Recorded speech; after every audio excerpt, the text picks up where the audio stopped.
ಪೂಜ್ಯ ಧರ್ಮಾಧಿಕಾರಿಗಳ ಆಶಯ ಭಜನೆಯಿಂದ ಭಕ್ತಿಯೆಡೆಗೆ ನಾವೆಲ್ಲರೂ ಕೂಡ ಸಾಗಬೇಕು ಅನ್ನುವಂಥದ್ದು.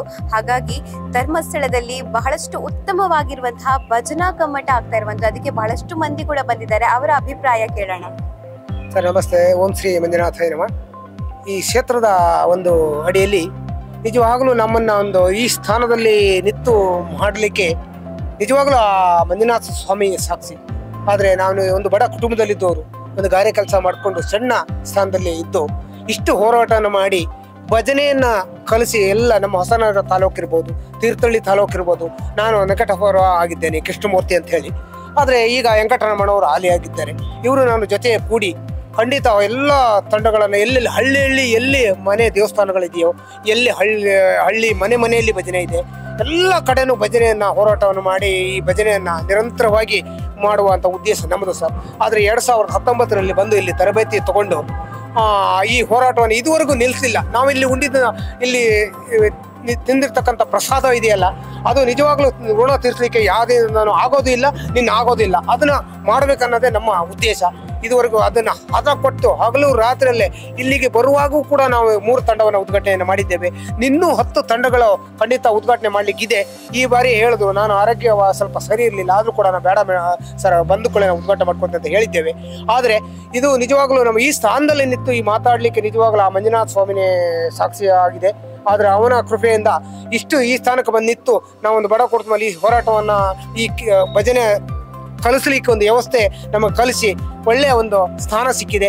ಆದರೆ ನಿನ್ನೂ ಕೂಡ ಇದೇ ರೀತಿಯ ಎಲ್ಲಿ ತಂಡ ಇದ್ರೂ ಕೂಡ ಅವರಿಗೆ ಹೋಗಿ ಒಂದು ತರಬೇತಿ ಕೊಟ್ಟು ಹಗಲು ರಾತ್ರಿಯನ್ನು ಇಲ್ಲದೆ ನಾವು ಬರುವಾಗ ಯಾವತ್ತು ಭಜನೆ ಅಂತ ಹೇಳಿದ್ರೆ ಏನು, ರಾತ್ರಿ ಅವ್ರು ಬರುವಾಗ ನಮ್ಮ ಮನೆಯಲ್ಲಿ ಕೂಡ ಅಷ್ಟೇ ಸಪೋರ್ಟ್ ಇರಬೇಕು. ಯಾಕಂದ್ರೆ 12 ಗಂಟೆ ರಾತ್ರಿ ಆದರೂ ಕೂಡ ಬಂದು ಗೃಹಿಣಿ ಬಾಗಿಲು ತೆಗೆದು ಖುಷಿಯಿಂದ ಮಾತಾಡ್ತಾರೆ ಮಾತ್ರ ನಮಗೆ ಒಂದು ಒಳ್ಳೆಯ ಸಿಗ್ತದೆ. ಹಾಗಾಗಿ ನಮಗೂ ಕೂಡ ಅಷ್ಟೇ ಬೆಂಬಲ ಇದೆ.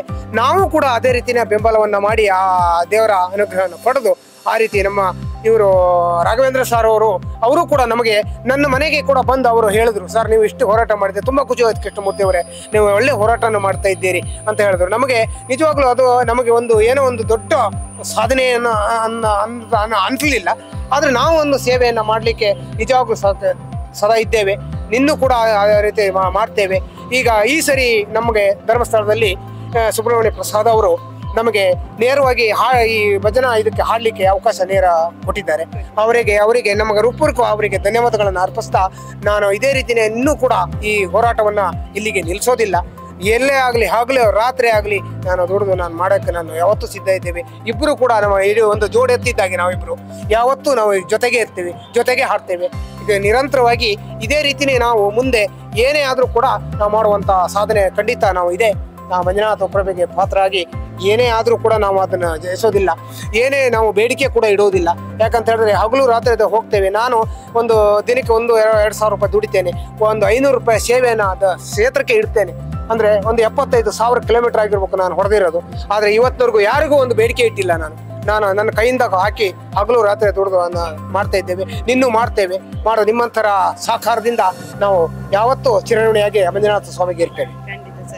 ನಿಮಗೆ ಭಜನೆ ಅಂದಾಗ ಭಜನೆ ಅಂದ್ರೆ ಓಂ ಶ್ರೀ ಮಂಜುನಾಥಾಯ ನಮಃ. ಮಂಜುನಾಥ ಸ್ವಾಮಿಗೆ ಮೊದಲಾಗಿ ನಮಸ್ಕರಿಸುತ್ತಾ ಕಾವಂದ್ರ ದಂಪತಿಗಳ ಆಶೀರ್ವಾದವನ್ನು ಬೇಡುತ್ತಾ 2010ನೇ ತಾರೀಕು ಇದರಲ್ಲಿ ನಮ್ಮ ಭಜನೆ ಮಂಡಳಿ ಶ್ರೀ ವಿನಾಯಕ ಭಜನೆ ಮಂಡಳಿ ಹಾದಿಗಲ್ಲು ಇದರಲ್ಲಿ ಸ್ಥಾಪನೆ ಆಯ್ತು. ಆ ನಂತರ ನಾವು ಏನಾದ್ರು ಒಂದು ಸಾಧನೆ ಮಾಡ್ಬೇಕು ಅಲ್ಲಿ ಭಜನೆಗೆ ಹೋಗ್ತಿದ್ದೆವು.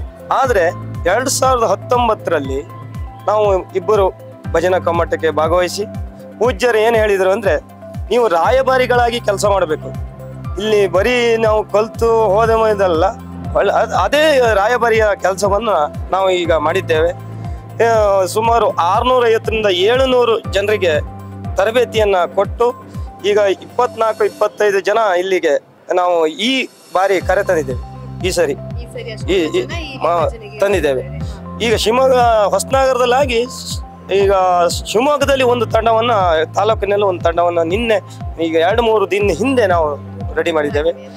ಎಲ್ಲರೂ ಒಂದು ಖುಷಿ ಅಂದ್ರೆ ಅವರು ಕೊಡುವಂತ ಒಂದು ಗೌರವ ಬಹಳ ಅತ್ಯುತ್ತಮವಾದ್ದು.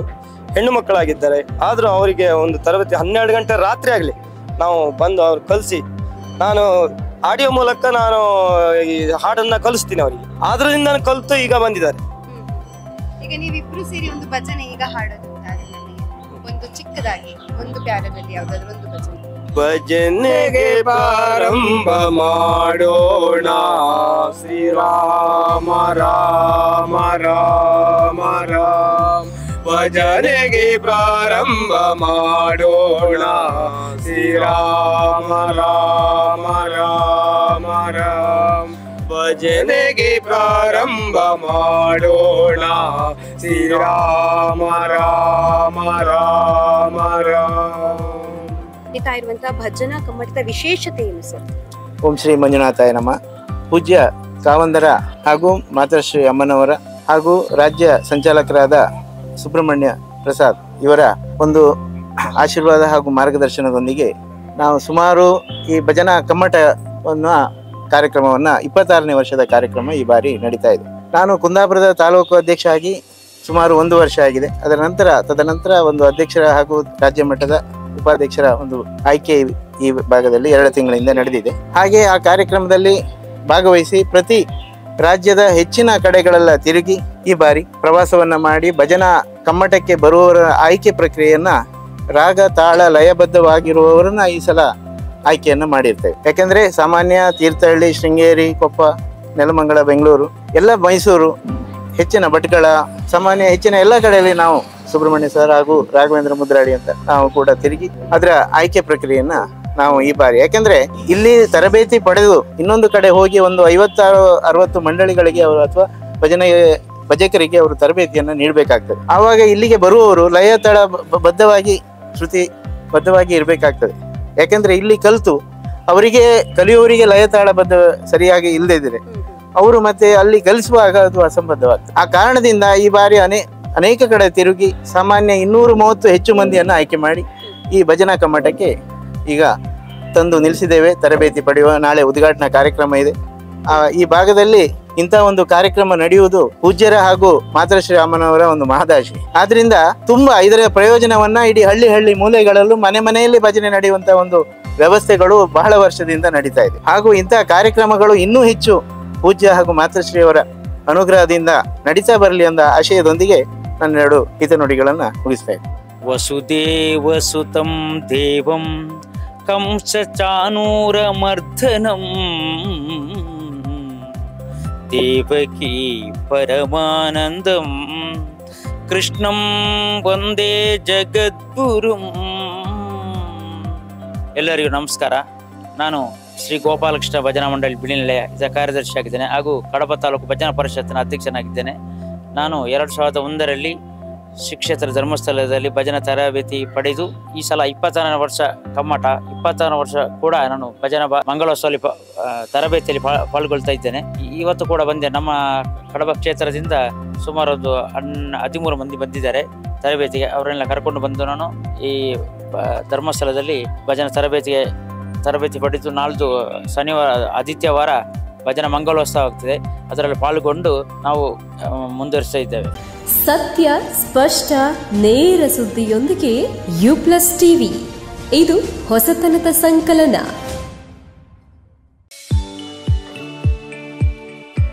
STM multi speciality hospital Ujire 200 ಹಾಸಿಗೆಗಳಿರುವ ಒಳರೋಗಿ ವಿಭಾಗದಲ್ಲಿ ರೋಗಿಗಳ ಬೇಡಿಕೆಗೆ ಅನುಗುಣವಾಗಿ 100 ಹಾಸಿಗೆಗಳ general ward, 38 semi special ward, 41 special rooms, 2 deluxe ward, 9 ಹಾಸಿಗೆಗಳಿರುವ ICU ಹಾಗೂ 10 ಡೇ ಕೇರ್ ಬೆಡ್ಗಳು ಲಭ್ಯವಿದೆ. ವೈಯಕ್ತಿಕ ಅನುಭೂತಿ ಶುಶ್ರೂಷೆ ಮತ್ತು ಕಡಿಮೆ ಅಡ್ಡ ಸೋಂಕಿನೊಂದಿಗೆ ಸುಸಜ್ಜಿತ ಕೇಂದ್ರ. ಶ್ರೀ ಧರ್ಮಸ್ಥಳ ಮಂಜುನಾಥೇಶ್ವರ ಮಲ್ಟಿ ಸ್ಪೆಷಾಲಿಟಿ ಆಸ್ಪತ್ರೆ ಉಜಿರೆ. ಸಂಪರ್ಕಿಸಿ 08256295611 ಅಥವಾ 08256295616 ಅಥವಾ 7760397878.